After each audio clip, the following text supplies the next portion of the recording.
નમસ્કાર દર્શક મિત્રો, હું છું નરેન્દ્રસિંહ ઝાલા। આજે આપણે રામ રામ બધાને। આજે આપણે વ્લોગ બનાવી રહ્યા છીએ।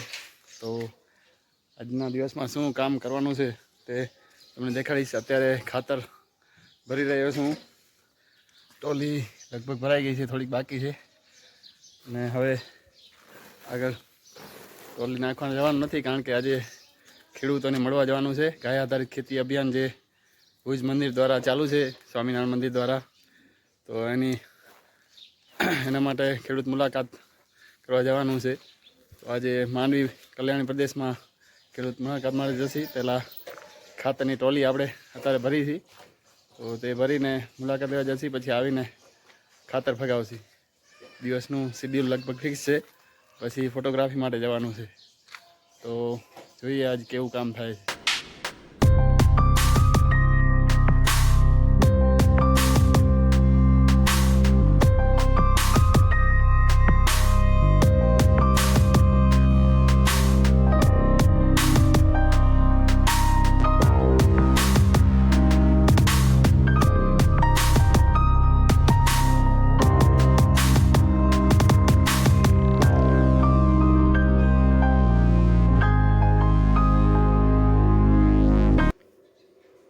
તો ખાતર આપણે ભરી લીધું છે અને હવે ટ્રેક્ટરને ચાર્જિંગમાં રાખી અને આપણે ખેડૂત મુલાકાત માટે મળવા માટે જઈશું ખેડૂતોને।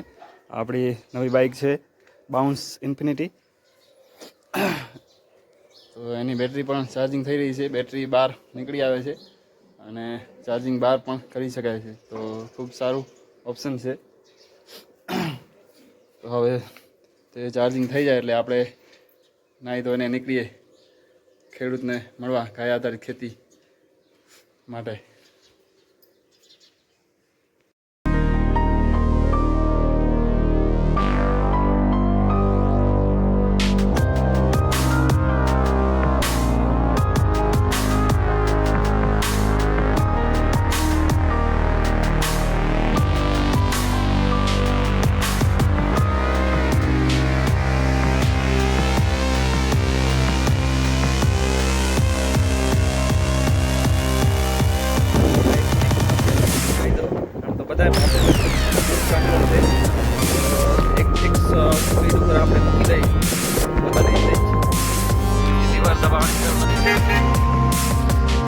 અત્યારે આપણે ગયા છીએ ઘોડાસર।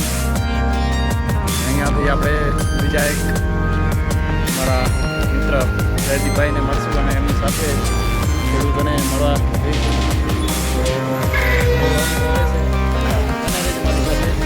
ખેડૂતોને મળવાનું ગાય આધારિત ખેતી અભિયાન।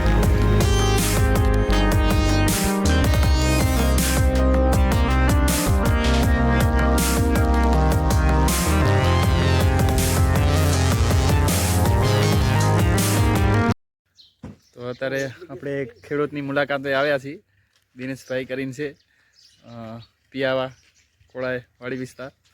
તો જોઈએ એમના ઘઉં ગાય આધારિત ખેતીના। અત્યારે આપણે બીજા ખેડૂત રમેશભાઈની વાડી આવ્યા છીએ, તો એમના પણ તમને ઘઉં દેખાડું। આમાં 6 પાણી આપેલા છે અને પાછળ ડીએપી યુરિયાવાળા પણ ઘઉં છે। તો એના પ્રમાણમાં એટલી જ પરિસ્થિતિમાં ખૂબ જ સારા ઘઉં ઊભા છે અત્યારે। તો ગાય આધારિત ખેતીમાં ઘઉં પણ સારા થાય છે। થોડીક મહેનતની જરૂર છે ઘઉંમાં। તો દરેક ખેડૂત આવા પ્રયત્ન કરે તો ગાય આધારિતમાં સારામાં સારા ઘઉં થઈ શકે। તે અહીંયા જોઈ શકો તમે।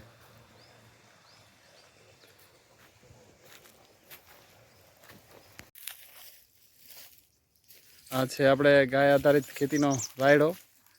તો એમાં લક્ષ્મણભાઈ અત્યારે એમની વાડીએ છીએ આપણે। અને કેટલા પાણી આપ્યા લક્ષ્મણભાઈ રાયડાને? 7 પાણી। બીજું શું શું ટ્રીટમેન્ટ કરી છે આમાં? છાણિયું ખાતર કેટલુંક નાખ્યું છે? છાણિયું ખાતર 4 ટોલી। 4 ટોલી છાણિયું ખાતર ને જમીન કેટલી છે આપણી? જમીન એકડમાં છે, અડધા એકરમાં વાવેતર કરી છે। બરાબર, અડધાથી પોણા એકરમાં એમણે 4 ટોલી છાણિયું ખાતર નાખી દીધું છે।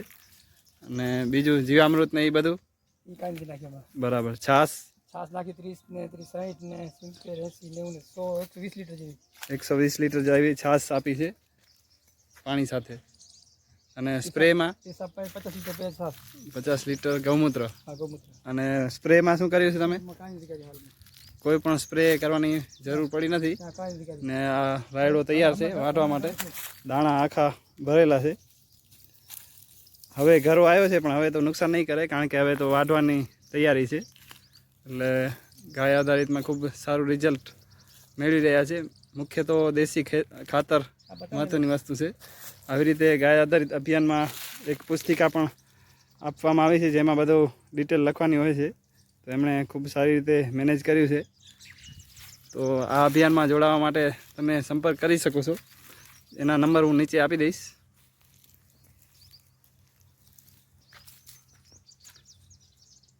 ગાય આધારિત ખેતી અભિયાન ખેડૂત નોંધપોથી. તો હવે આપણે એક બીજા ખેડૂતને મળવા આવ્યા છીએ અહીંયા. ખેડૂત પોતે હાજર નથી અત્યારે. અમને પણ માનવામાં નથી આવતું. એવા 20 એકરમાં લગભગ ઘઉં કર્યા છે. તમે જોઈ શકો છો ગાય આધારિત ખેતીમાં પાછળની સાઈડ, અને આ બાજુ પણ આખો ઘણો બધો વિસ્તાર છે. નજર ના પહોંચે ત્યાં સુધી ઘઉં જ ઘઉં. ખૂબ જ મોટો પ્રયત્ન કહેવાય આ ગાય આધારિત માટે, કારણ કે અત્યારે અડધા એકરમાં પણ લોકો બીતા હોય છે રિસ્ક લેવાતા. અહીંયા ભીમજીભાઈ છપાડિયા કરીને છે માંડવીના ખેડૂત પિયાવામાં. તો બતાડું ઘઉં કેટલામાં છે. આ એરિયામાં પહેલાં ચીકુનો બગીચો હતો, તો વાવાઝોડામાં એમણે કાઢી નાખ્યા છે બધા. અને અત્યારે ખૂબ જ મોટા એરિયામાં ઘઉંનું વાવેતર કર્યું છે ગાય આધારિતમાં. જોઈએ કેવું ઉત્પાદન મળે છે. લગભગ ટુકડી 496 હશે કદાચ. ખેડૂત પોતે હાજર નથી એટલે બહુ આઈડિયા નથી, પણ જોતાં એવું લાગે છે. અને પાછળનો એરિયા પણ આખો ઘઉંનું વાવેતર કરેલું છે. તો આવા પણ ખેડૂતો છે જે મોટા પાયે ગાય આધારિત ખેતીમાં રિસ્ક લેતા કહીએ કે પ્રયોગ કરતા કહીએ કરી રહ્યા છે. તો મિત્રો અમે બીજી એક વાડી પણ મળવા આવ્યા છીએ. અહીંયા શાંતિભાઈની વાડી છે. ગાય આધારિત ખેતીમાં એમણે શેરડીનો પ્રયાસ કર્યો છે અને ખૂબ જ સારી શેરડી અત્યારે ઊભી છે. એમનો પોતાનો પણ અનુભવ એમ જ કહે છે કે બહુ મહેનત કર્યા વગર સારી શેરડી થઈ ગઈ છે. હાજર નથી પણ તમે શેરડી જોઈ શકો છો. આમાં ફક્ત ગૌકૃપા અમૃતમ બેક્ટેરિયાનો ઉપયોગ વધારે કર્યો છે એમણે. ખૂબ જ સારી શેરડી ઊભી છે. તો ગાય આધારિતમાં બધા અલગ અલગ પાકો પણ થાય છે. ફૂટ પણ બહુ સારી આપી છે શેરડીએ. અમે એક બીજા ખેડૂત શાંતિભાઈની બાજુમાં એમના ભાઈ એમના વાડીમાં મુલાકાત લેવા આવ્યા છીએ. તો ઘઉં ખૂબ જ સારા કર્યા છે એમણે. ઘણું દેશી ખાતર નાખ્યું છે અને હળ પણ ખેડેલા છે, અને સાથે ગૌકૃપા અમૃતમ બેક્ટેરિયાનો ઉપયોગ કરેલો છે. તો ખૂબ સારા ઘઉં ગાય આધારિત ખેતીમાં તમે જોઈ શકો છો.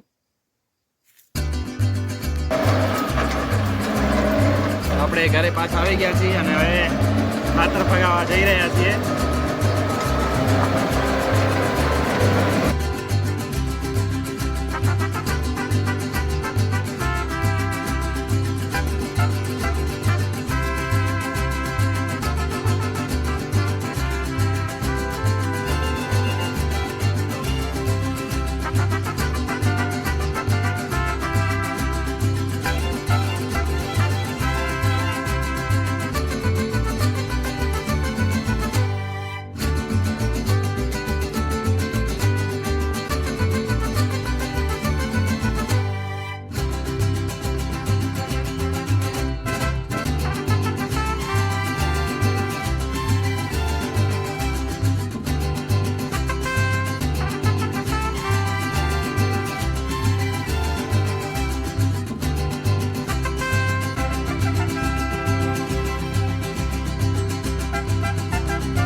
ખેડૂત મુલાકાત લીધા પછી આપણે તમે જોયું ખાતર ખાલી કર્યું ને હવે ટમેટાં વીણી રહ્યા છીએ. પછી ગાય માટે ચારો લઈ જવાનો છે.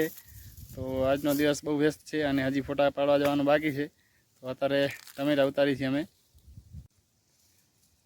દેશી ગાય આધારિત ખેતીના ટમેટા.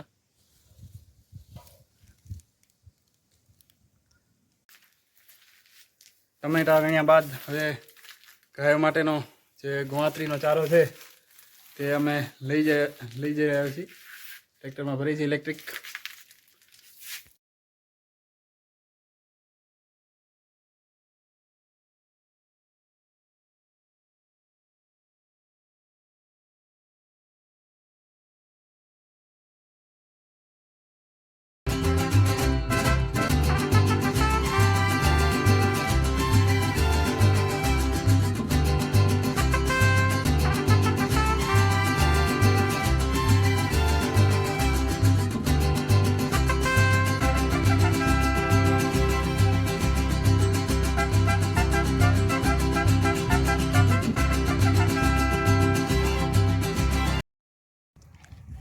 ખાતર ભરી ટમેટા ઉતારી વતરો ભરીને હવે આવ્યા છીએ આપણે ફોટા પાડવા.